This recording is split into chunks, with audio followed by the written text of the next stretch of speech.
Hello, I am Bentham and welcome back to Factorio Towns. In the previous episode we were working on the Westpoint defensive wall and we've got a bit of production operational in Westpoint. We've got the stone being mined and being made into walls to keep our supply going.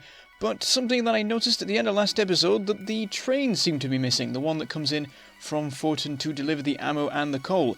And when I look up on the map I see that the train seems to be stopped in Forton as well as the other one that comes in from Ironwood. So I make my way over there in the car to find out what's going on, and I have a bit of a suspicion as to what has happened because I haven't been paying much attention to these trains and I didn't realise that I never set up any coal fueling. So what's happened is the ammo train has just run out, and it has been running for a while already, but I think I'd just fully loaded it with coal before it set off, so it had a while before it actually shut down. But the good thing about this is that Forton has its own supply of coal anyway, so we can very quickly get that sorted out. In the meantime, I load what coal I have available into the train and send it on its way so we can keep the supply going, and then I start sorting out siphoning off our supply belt to get that connected up to the supply system. So yes, I'd noticed that the supply, I think, of ammo and coal had run out over in Westpoint, because of course we need the coal as well to keep all of the burner inserters running, to keep the gun supplied. If we want to keep expanding the wall, we're going to have to keep a good supply of that going, and it'll very quickly run out if we don't keep track of it. Of course, once the wall is fully in place, the supply will be a lot less sort of urgent. We'll only need a little bit every now and then when there's some sort of attack. The coal needs will be pretty much gone. We just need them to sort of load up the inserters initially, and then that'll be pretty much good. But we start setting up, have to do a bit of messing about to make it work properly here. Some clever stuff with the underground belts. It's always fun to mess around with those and use them to split a belt back in half and things like that. And we make sure to have a proper buffer chest so that we can get the loading done quite quickly. Though I imagine loading individually would probably be fine as well, but it depends on how long the train is there and how long it's elsewhere and things like that. But anyway, seeing as we're in Forton, we check up on the mining. Everything seems to be fine. We're down to 8 miners though, which is as many as we have furnaces, so I decide to just add another 4 on to make sure that we don't start running out anytime soon. And we're getting very close now to just running out of copper entirely there. There's only a small amount left, probably one more column of miners, maybe a couple of ones sticking out if the deposit's slightly too big there. But yeah, it's not going to be long before we have to start getting the copper delivered in from somewhere, and for that we'll probably need a dedicated copper town, because we won't be able to bring it in from like Chipton and places like that, because that one's running out as well. Perhaps we could bring it in from Redport, and Redport isn't that far away, but I think ultimately we will need to get a copper town set up probably nearby to Newton. Anyway, we grab some more coal and everything. The line's a bit sparse at the moment, but it's enough to keep everything running normally.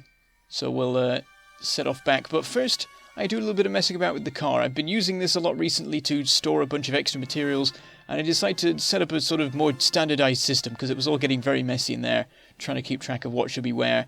And whenever I was loading anything in, it was filling up random slots and starting to be confusing. So I started setting up some filters, because the car can have filters. I'm not sure if I even knew that earlier on. I think I just walked up to it and went, I wonder if this could do filters, and it turned out it could. So everything's a lot neater now. We've got storage for gears, both kinds of circuits, ammo, and all the kinds of flooring and everything.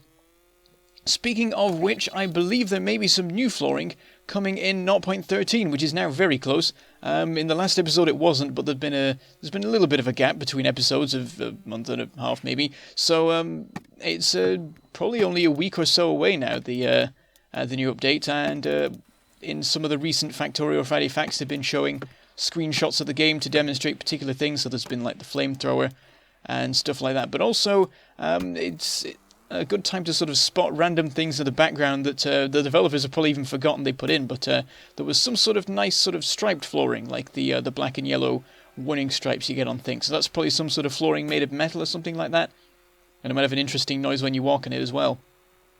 Anyway, we're making our way back over to Westpoint. We've resupplied nicely. The train is now running again, so there's plenty of ammo and stuff to go around. And also, the stone supply is built up nicely that we've got working here. So it's actually started to fill up the chest with walls, and it will get back onto the wall to continue with that work. So yeah, some new kind of flooring is coming along, and also there was something mentioned about trains. There has been the whole thing of changing the length of trains to make it so that they're the same length horizontally and vertically without looking like they stretch horribly and things like that. But there was the brief mention in the most recent Factorio Friday Facts that there was something else as well, and that because of that something else, they weren't going to show us any pictures of the trains yet. So maybe they'll show them in the next update, or maybe they'll just leave it till the update actually comes, till the next news update, or they might leave it till 0.13 actually comes out. But it sounds like either a major redesign has happened to the engine and wagon models that we have, or they've added new ones. That's quite possible. Which would be nice, because I've been looking forward to that sort of thing for ages. It's got to happen eventually, otherwise I'll just end up getting some mods or whatever to do it, because the train stuff needs more work. Like, there's so much cool stuff you can do with trains in this game, and so far they've ignored it since they put it in place. Pretty much there's only been a couple of tweaks here and there to things for the longest time. But I would love it if there were multiple kinds of engines with different pros and cons and power sources and things like that, and different wagons with different purposes and things. And there's the whole thing of the developers talking about increasing the wagon capacity, which I really hope they don't do, because they've already got too much as it is, and you only ever need like 1 or 2 wagons to transport as much as you want of any particular thing. If anything, they should go the other way, or maybe have some sort of ore wagon that can contain a lot of ore, but then have standard wagons that can contain other things, but not so much of them, or something like that. Anyway, we're back on the Westpoint Wall, and we're starting to advance towards the next biter base. We've extended it quite nicely, but we've once again approached an area where there are quite a lot of bases getting in the way of things. So we'll push them back a bit so that there's a bit of room to actually put the wall in place, and then the wall should be able to defend for itself. Maybe not so much from attacks from the inside, which could happen, but is unlikely, because the pollution hasn't really reached these bases over here anyway, and if it did, I imagine they'd run in the other direction and actually go for the sources of the pollution rather than the walls. Though I'm not sure. I think the burner inserters might generate pollution, like in really tiny amounts. I think I've mentioned this before, that I think trains might. I'm trying to remember, because I swear I've seen in the past like pollution appearing on squares where there's nothing going on apart from a train moving through or something like that. But I could be imagining it, or it could be something from an older update. But yeah, I doubt that the pollution of the burner inserters would be enough to actually draw them in. But you never know, if they're in the same chunk or whatever, they might decide to do it. Or for some reason the one bit of pollution that they received came from the inserter. I don't know. Anyway, we're continuing to extend it. We pushed back that next bit of base, and then there's another one further along here.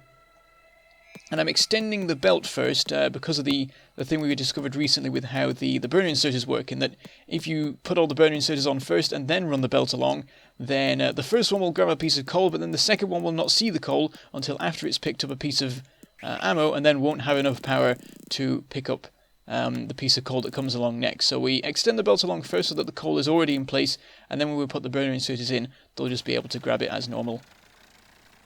But we've run out of walls once again, so we'll go back to Westpoint, but it shouldn't be too much of a problem, because at the moment there's a bunch of stone stored there. We've got the system set up so that it stores stone bricks before they go on to the production of walls, and I just emptied the wall assembler before, so if I go to that chest, there's like 5 full stacks of stone that I can make use of, unless I already have, which it looks like I have. Sometimes I lose track of when I've actually done particular things, so 3 more stacks have appeared, so that's enough to make a few more walls. And I hop in the car and do a bit of messing about with the flooring and stuff, resupplying on gears and things like that, because of course we need a bunch more turrets, and there's also the problem of needing a bunch of turrets to defend against the bases as well. So I want to like build with all the turrets I have, but then I want to make sure that I have enough turrets left to actually battle the bases further along the line. Speaking of which, there's one coming up. It's going to be in front of the wall, and based on its positioning, I decide to try something a little bit different. I tried just extending the wall itself to act as the defensive line, because if we can manage that, it saves a bit of time and effort sorting things out. We could even put the actual stone wall in place to help defend it a little bit better, though then there's the danger of the tank not being able to get back behind the wall again unless it approaches from a particular side. So we start pushing it in, and as we keep extending it along, we start to get inside the aggro range more and more, but the problem we have at the moment is that we're at an angle, so they're attacking one turret before the others, which is a little bit of a problem. So I try extending it along a little bit further to get it a bit more lined up with the side of the base, but the problem is I'm also running out of my own turret supply, and I will need some of them to actually advance forward. And you can see there I mess up a bit and have to pick up a turret again and pull it back before it gets blown up. And then we start launching our attacks. And the problem is there's also a base behind the wall that attacks as soon as we move around a bit too much and draw its attention. So I decided to deal with that one. That's got a huge number of worms in it and not so many bases, so I just go for an attack run with some poison capsules to try and deal with it, and then we'll deal with the one in front of us as well. And in the meantime, the biter bases are being continually aggroed, which isn't going too well for the one turret we have on the end. But with the the poisoning sorted on the other end, I decided to go for this one. With what few turrets I have, I think I had 5 of them, and then in the first, I put down 3, and 1 got blown up, and then I put down another 2, and yeah, the situation is a little bit hairy. I could go back and get some more materials, and that would be the sort of clever and sensible thing to do, but I just try and make do with the ones that I have here. But then we have the problem where both of them run out of ammo at the same time, because I've been relying on the 2 of them when I should have had probably 4, and I should probably have advanced more as well. Anyway, I pushed that back a little bit, and I decided to line up the 4 and go for this base down here. I don't know why I keep switching between them. I have some sort of reasoning behind it, but we managed to take out a couple of bases on the end of this one, using the wall to deal with all the biters, but they're making quite a bit of progress as they do, just running straight past the main defensive line and continuing on to the wall that we're extending along. But anyway, with those bases dealt with, I can move in a little bit closer and do another poison capsule attack on the other end. And I couldn't even see what was chasing me there, but as soon as I got to the turrets and everything lit up, there was quite a lot of them following there. But yes, we get back behind our defensive wall. The poison should have dealt with pretty much all of the worms, and that should make the base a lot easier to deal with. And yeah, we make sure to resupply the turrets. Will not make the same mistake twice and have them run out in the middle of attacking. Looks like there was a couple of worms left that we dealt with a couple more capsules. Nearly lose our tank there, but it turned out okay. But then we ran out of repair packs as well, because we've got no gears left, which I think was the reason that we couldn't make any more turrets. And there's also more worms there, and it's turning out to be a bit more difficult than I thought. And in the end, I decide to fall back. I need to get some more gears, if nothing else, so that I can actually get some more turrets and some repair packs. Because I would have easily been able to deal with that base, but I couldn't repair my tank up for another run, and it would have been a little bit dangerous to go in with the tank already half blown up. So there was one more stack left in the car that we could grab to at least repair the tank up and everything again. And then we might see about going back to the main base. Check up on the stone supply. There's another nearly 5 stacks of stone put in place, so we can get a lot more work done there. But I decide to leave the wall for the moment and get a bit of flooring done. I'd like to get the platforms properly set up in this place. Also, because I sort of want to work out where to put the production of things, because of course Westpoint does have a purpose. It's not just the loading station for the wall. We're also going to be making power suits here, so I need to make sure that it's not so important, but I want to make sure that I know where the platform will end, and I can sort of line up the production nicely with that. But we decided to make our way back to the sort of central area of the county. There was a bit of damage going on. I think it was in Frackham, maybe. So we take the car back over there. Driving along the rails, just to live a bit dangerously. I think the train had already passed by, so there wasn't any danger of it coming along again. But we stop off in West Chipton, where I noticed a little bit of a mess from last time we were here. There was a biter attack that caused a bit of destruction. Some random bits of ore ended up just scattered about the place, so I just got those back into the system properly. And I checked up on the coal filtering system as well. We have those miners that are mining a patch that has both iron and coal in it, so that we can run it into a special filtering system to split off the iron and the coal to different places. And it is slowly being worked through. There's only one more miner left now working on it, at which point there won't be any more coal sort of contaminating, essentially, the deposits, and then we don't have to worry about having any sort of smart inserter system to keep the coal separated from everything else, and not having it clog up the circuit production or anything. So we're back in the main base, gathering various materials. We got very low on all sorts of things, particularly gears, and there's plenty back here to load up on. I've expanded the capacity of the gear chest at some point recently to 5 stacks, just because I need so many of them at the moment, particularly with the walls I'm building, because of course they need gears and guns and burner inserters, and all of those are made like pretty much entirely out of iron and gears. so we've just been really burning to our supply. So we get a bunch in the crafting bar to work on while we're working on other things, and I see that there's been some base advances in the east towards Frackham and Newton, which aren't looking too nice. It wasn't that long ago that I cleared out that place, but they've been advancing a lot more quickly recently, so we'll try and get that sorted. But I want to try and get more work done on the wall if I can, because as soon as this is sorted, it makes things a lot easier. Once the wall is in place, it'll be a lot easier to deal with the bases inside the wall, and then once everything is safe in the west, we'll have a lot more time to deal with the bases in the east. We'll be able to get it sort of more completely done, and then we don't have to worry about it for a couple of episodes each time. So at the moment we're having to go there pretty much every episode just to get a little bit of work done each time, and then I always get called away because there's some sort of crisis somewhere or some work that needs doing in some particular place. And yeah, once things are dealt with here, everything's going to be a lot nicer. I'm getting a bit more work done with the flooring, trying to sort of check the designs in my other stations, because every time I do this I forget what my design is before I work on the next one, and I start putting in the concrete sections and everything that I gathered from the main base. But yeah, the problem is that I want to do a lot more of the flooring. I want to get it all done, and I could, once we've got logistics in place, I can blueprint stuff and just get it all sorted really quickly. But we just don't have enough stone. We never have enough stone. We've just started mining this supply in Westpoint, and we're using all of it for the defensive wall. And then I've stolen a bit of it to do the flooring, but that means we're going to have to wait a while before we have enough stone for the walls again. So yeah, I need to do something about it, and I'm thinking that the solution might be to go into the map editor and just add in a stone deposit. What I'd probably do is find one that already exists and then just modify it so it would be the size it should be if I'd set up the map generation properly. Because as I've said before, the reason there's no stone is because when I was setting up the map, 0.12 was still a new update, and flooring was still a new thing, and I forgot about it, and I was used to not bothering with stone because it's not used for that many things. But now, of course, that we do have flooring, we do need a lot more stone, so the generation is set up for a flooringless world, and so there just isn't enough to go around and get everything sorted. So yeah, I think what I might do is generate a map where I have the settings I would have had otherwise, see what sort of deposit is generated, and then just sort of make one of the deposits in this save into that sort of size, and then that seems like a sort of fair and not cheaty way to do it. And then I can finally set up a stone town, because at the moment there's no stone deposit is big enough to warrant doing that, and I would like to have one. I've even got a plan for a name already that I was going to use. It'll be one of the few ones where I don't... Well, maybe I'll still put it to a vote, but I'm already pretty much decided on what design I'm going to go for. What name I'm going to go for on it.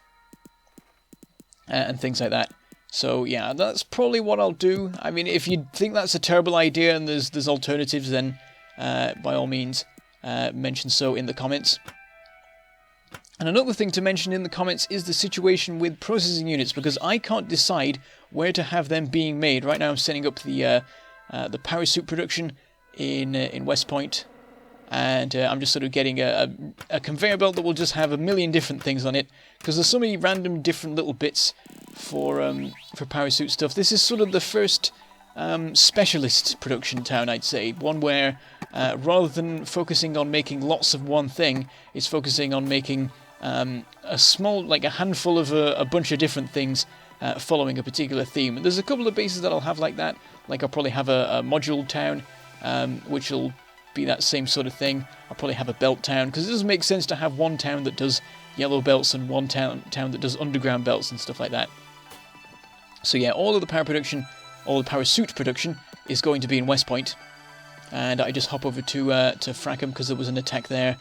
We managed to lose a turret, so I just get everything repaired up and fixed again. But yeah, I can't decide whether I want to have processing unit production in Westpoint, or whether I should have it in its own dedicated town, maybe with modules, or whether I should put it in Flaskmere, because at the moment Flaskmere, it has a job for now, but very soon the science is going to run out and Flaskmere won't have anything to do, and I feel like having module production there, processing unit production there would mean it doesn't become a completely useless structure in future. So yeah, voice your opinion on that in the comments below. I need some sort of vote by words or whatever, so I can sort of make my decision. But yeah, the three options are basically on its own, or maybe with modules, in Westpoint or in Flaskmere. But we need to do that soon because we need it for the power suits to be to work properly. There's very few things that we can actually make when we don't have them. So yeah, that'll probably be something we do in the next episode or maybe the episode after. But with that, I shall say goodbye. Thank you for watching, and I shall see you next time.